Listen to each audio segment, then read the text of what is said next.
Hi Jitendra, welcome to Cinema Express, and we are here to talk about Kota Factory season two. The first season, it had dropped out of nowhere and it struck a chord across the country, and so many kids, aspirants, parents, teachers, everyone responded so well to the show.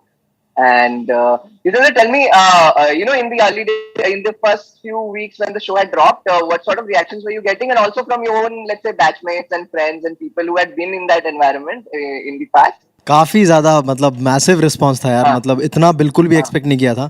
क्योंकि लग रहा था कि हाँ, students पे, कोटा के students पे show है, बहुत पर्टिकुलर है। मतलब हम्म, हम लोग स्टार्टअप वर्ल्ड दिखा चुके थे, हम लोग हम्म, कॉर्पोरेट वर्ल्ड दिखा चुके थे।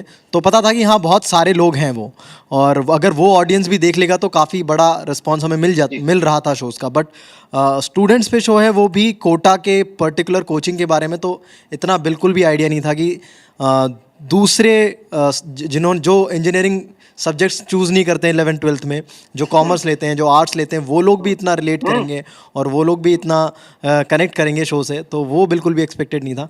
तो काफ़ी इन्जॉय किया हम सब लोगों ने यार, वो रिस्पॉन्स बिल्कुल अनएक्सपेक्टेड हाँ. था।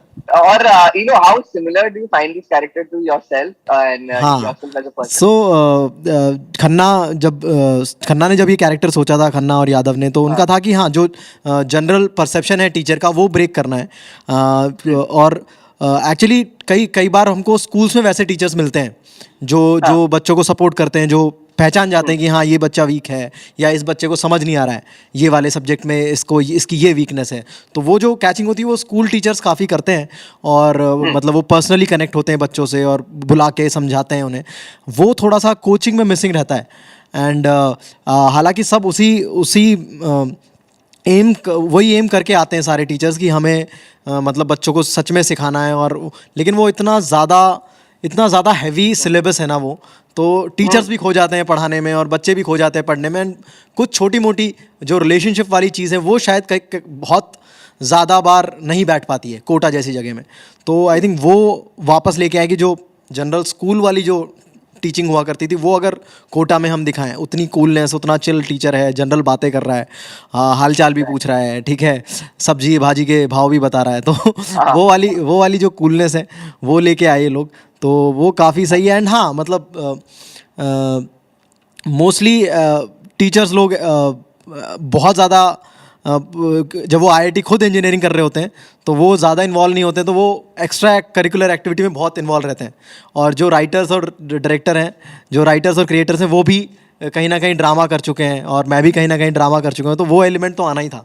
एंड वो केजरीवाल वाली लाइन तो I think on on the set ही यादव ने इम्प्रोवाइज़ की थी कि वो लाइन कुछ ऐसी थी कि बहुत, उस दिन तो बहुत हीरो बन रहा था, तो बहुत जेनरिक लाइन लग रही थी हमें। बट यादव का ही आया कि आपने केजरीवाल किया भी हुआ है, तो हम इसको केजरीवाल डाल देते हैं। तो आई थिंक वो वैसे वर्क किया। Tell me this, first season में जीतू भैया was this mentally angelic figure, जो वैभव के जर्नी के पेरिफेरी में था। मुझे इस सीजन में एक बहुत अच्छी बात है कि we see his own arc develop, and उसने prodigy छोड़ के he started his own coaching center, Aimers, and it sort of humanizes the character very nicely because on one side, if he's constantly mentoring, he'll get very one note. तो मैंने देखा कि यहाँ पे you see him struggle also, and there are a lot of answers he doesn't have in life. For as an actor, how much fun was this to explore the character more on his own track? हाँ, मैं वही बता रहा हूँ कि उसके मतलब इस सीज़न 2 में उसका एक अलग स्टोरी, अलग स्ट्रगल्स दिखाए हैं। बट वो फिलोसफिकल लेवल पे वो सेम है। तो मुझे बहुत फ़र्क फील नहीं हुआ कि अच्छा, मुझे जो सीज़न 1 में हुआ है उससे कुछ ज़्यादा अलग करना है, वो नहीं करना है इस सीज़न में। तो मेरे लिए काफ़ी हेल्प थी वो। एंड उसी चीज़ को वापस उतारने में मुझे बहुत मज़ा आया। एंड आई थिंक इस बिहाइंड दिस वही है कि जनरली जो जो किसी भी चीज़ का नया एक्सपीरियंस स्टार्ट हो रहा होता है, किसी भी इंसान का किसी भी जर्नी में, तो उसको एग्नी आंट्स मिल जाते हैं। मतलब कोई भी हाँ, अपनी जो जर्नी स्टार्ट करता है, तो उसको हाँ, एक्सपीरियंस लोग मिलते हैं जिनके सामने वो अपने प्रॉब्लम्स रख पाता है, अपनी डिफ़िकल्ट्स, या अपने इमोशनल लेवल पे कनेक्ट करके बातें कर पाता है कि मुझे ये प्रॉब्लम हो रही है, तो वो मिल जाता है। बट उन लोगों को क्या, जो एक्सपीरियंसड हैं ऑलरेडी, बट जी, उनकी भी एक जर्नी होती है, उनके भी स्ट्रगल्स होते हैं, उनकी एग्नी आंट कौन है? तो वो किसके सामने जाके रोए अपने दुखड़े? तो हाँ, आई थिंक वो पूरा लॉजिक था कि जीतू भैया का भी एक स्ट्रगल दिखाया जाना चाहिए, right, एंड वो एक right. ट्रैक होना चाहिए। तो Right. पूरा एक सीन मुझे बहुत पसंद आया where you call up your friend looking for funding who is in the States and उसका उसका rhythm बहुत अच्छा है because you know we often in life you know we want to reach out to a friend जिससे you know connection छूट गया and you need help and Jitu का जो वो fear है वो tentativeness है he has so many doubts in his head and you know to even make that call. How was it shooting that scene also having Naveen to do it? It was a awesome cameo and casting हाँ partner. Like वो पहले से पता था कि नवीन करने वाले हैं मतलब स्टार्ट से ही हाँ एंड हाँ वो अलग एक्साइटमेंट आ जाती है कि हाँ मतलब वापस से दो लोग जो जिन्होंने पहले काम किया हुआ है जो दोस्त हैं वो वापस से दिखेंगे हाँ ठीक है स्क्रीन पे तो एक हाँ अलग एक्साइटमेंट हो जाती है वो चीज़ करने के लिए तो बहुत मज़ा आया वो सीन करने में काफ़ी इंटरेस्टिंग था यार वो वाला बिट भी करने में काफ़ी नॉस्टैल्जिक भी था अगेन right. और मेरा जनरली मतलब कोटा फैक्ट्री से टेक अवे यही है कि मतलब हम अपने गोल्स जो भी सेट करते हैं उसको अचीव करने में हमें प्रॉब्लम्स होती हैं हम भी सिचुएशंस में जाते हैं हमें भी डिफ़िकल्टीज फील होती हैं तो हेल्प लेने में कभी भी संकोच नहीं करना चाहिए मतलब अगर जी वो एक सपोर्ट सिस्टम क्रिएट करना बहुत ज़रूरी होता है और वो करना चाहिए हाँ हमें कई बार हम right. या तो फ्लो में भूल जाते हैं कि अच्छा इसमें ये बंदा इजी था इससे हमें हेल्प ले लेनी चाहिए थी या फ्लो में भूल जाते हैं या फिर हमारे अंदर का Ego. ईगो होता है कि हमें नहीं हेल्प लेनी है तो आई थिंक वो ना करें और मुझे लगता है कि हेल्प लेने में कोई बुराई नहीं है और वो इस सीरीज़ में बार बार दिखती है कि मतलब अपना हाँ सपोर्ट सिस्टम क्रिएट करो और फिर अपना गोल अचीव करो तो ज़्यादा आसानी होगी मतलब क्यों तुम right. हाँ मतलब तुम्हारा काम है चीज़ों को इजी करना और ये एक और तरीका है चीज़ों को इजी करने का किसी से हेल्प लेना नवीन कहाँ शूट कर रहे थे the whole little US scene you know outside Oh, I think the that window must be in like indoor location in Mumbai only. That's not right right but it's that's the very well liberty of pulled those off. cinema. You know, Jitendra, tell me this: as you watch, like you said, you know, it's a show that's very specific to a particular interest and a pursuit that you know there are kids in Kota who are preparing for IIT. But like you said, it also translated to people who are in different academic pursuits and different things in life. And there's a larger commentary on struggle and wanting something in life. Tell me this as someone who's you know been in academics as well as had such a long journey in the performing arts and in cinema and film and shows.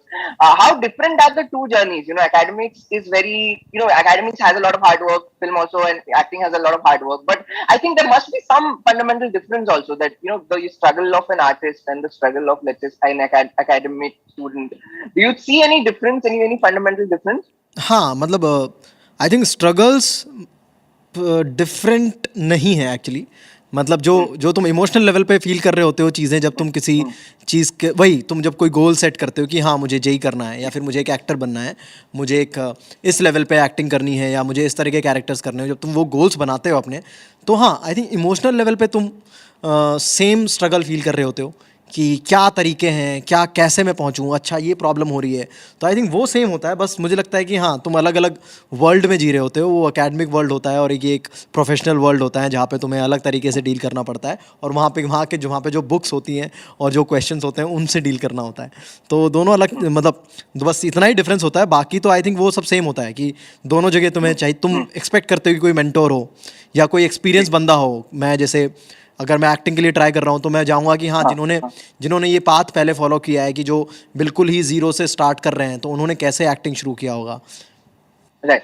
हाँ उन्होंने कैसे acting शुरू किया होगा और तो उनसे तुम मिलना चाहते हो उनसे तुम बात करना चाहते हो उनका एक्सपीरियंस तुम लेना चाहते हो कि अच्छा उन्होंने कहाँ क्या गलतियाँ की होंगी तो वो सारी चीज़ें तुम ट्राई करते हो कि दोबारा अपनी लाइफ में वो अवॉइड कर सको जो शॉर्ट गलतियाँ हैं वो तुम अवॉइड कर पाओ और अपने आप को इम्प्रूव कर पाओ सेम एकेडमिक्स में भी होता है कि हाँ मतलब तुम मिलते हो एक्सपीरियंस लोगों से जिनका सिलेक्शन हो चुका है उनसे तुम पूछते हो कि क्या टाइम टेबल रहता था कैसे पढ़ते थे तो वो मेंटोरशिप दोनों जगह बहुत ज़रूरी है और आई थिंक इमोशनल लेवल पे तुम सेम तरीके से जाते हो अगर तुमने कोई गोल सेट किया है तो सेम डिफिकल्टीज आती हैं गिव अप करने का मन करता है कई बार इस सिचुएशन में फंसते हो तुम बट वही अगर तुमने सपोर्ट सिस्टम वो क्रिएट किया हुआ है तो दे हेल्प यू कि डोंट गिव अप स्टे कुछ हो जाएगा तो वो होप्स कंटिन्यू करना फिर तुम गिव अप से वापस वो होप्स लेके आते हो कि नहीं एंड वापस you start putting efforts so I think emotional level पे सेम होता है मुझे नहीं लगता या फिर ऐसा हो सकता है कि शायद मैंने जो चूज़ किया है या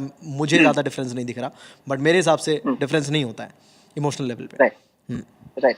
कल मैं राघव से बात कर रहा था. राघव ने एक बहुत इंपॉर्टेंट पॉइंट बोला कि as they were writing and designing this show, they were very certain that they did not want to exploit anything. They did not want to only show the good part, but they did not also want to get super dark and only show, let's say, just the suicides and drug and mental health problems. The show deals with these things, but more in a more gentler, more in a subtle way of all these issues. As someone, other than just being an actor with this title, as a person who's been in that engineering world, how close do you think it gets to the ethos of both sides, of both the good and bad? हाँ, मुझे लगता है कि एकदम राघव जो intent कर रहा था वो यही कर रहा था कि बैलेंस रहें चीज़ें. मतलब क्योंकि एक्चुअली इतना डार्क भी नहीं होता है और इतना फन भी नहीं होता है. मतलब जो हम देखते हैं कि हाँ कॉलेजेस में पार्टी हो रही हैं, जो हम फिल्मों में देखते आए, हम जो फिल्मों में देखते आ रहे हैं कि कॉलेजेस में पार्टी हो रही हैं, वो भी नहीं होता है. और आई थिंक राघव वही इंटेंट कर रहा था कि बैलेंस रहे चीज़ें. और क्योंकि बहुत डार्क भी नहीं होती है चीज़ें और बहुत प्लेजेंट भी नहीं हो रही होती हैं चीज़ें, ठीक है. तो वो बैलेंस करना ही उसका था कि दोनों चीज़ें आए.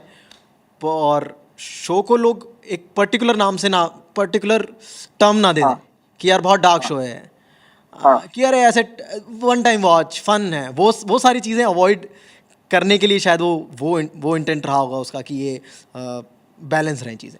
Jitendra, in those साल में, how has your relationship with Mayur also evolved, and how do you guys chill? Do you guys hang out between shots? And वो भी अपनी जर्नी के वो शुरू के फेज में है जहाँ पे you might have been 5-6 years before. How is your relationship with him right now?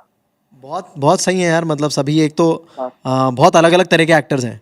Like हाँ, आलम जो है वो अलग तरह का एक्टर है, मयूर जो है वो अलग तरह का एक्टर है, हाँ रंजन बिल्कुल अलग अलग एक्टर है. वो तो सबके सबके डायलॉग्स, सोचने के तरीके अलग हैं. तो जो भी इनके साथ जब भी कोई सीन करने को मिलता है तो बड़ा मज़ा आता है.